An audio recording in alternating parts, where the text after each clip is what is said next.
On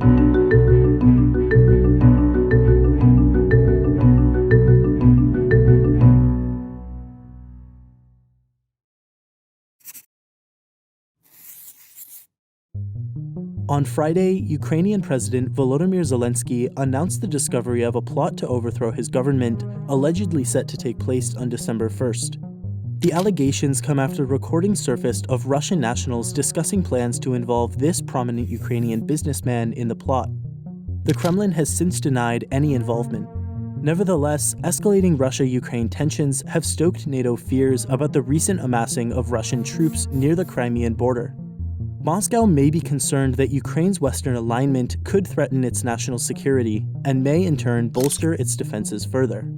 In response, the US is likely to increase military aid to Kiev and begin military drills with Ukrainian forces in the Black Sea region.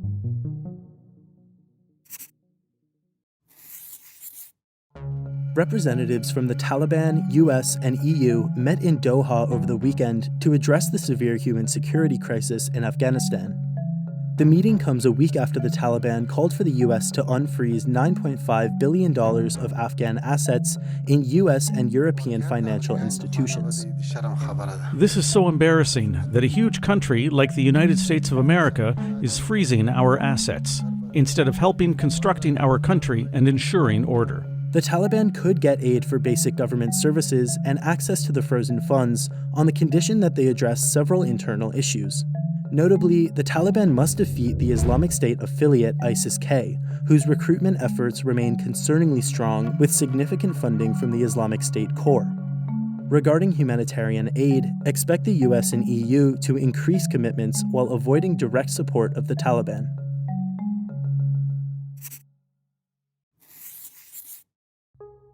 The weekend saw the imposition of travel restrictions by the US and EU against these African countries as concerns grew over a new variant of COVID-19. The majority of cases of the new Omicron variant are concentrated in this South African province.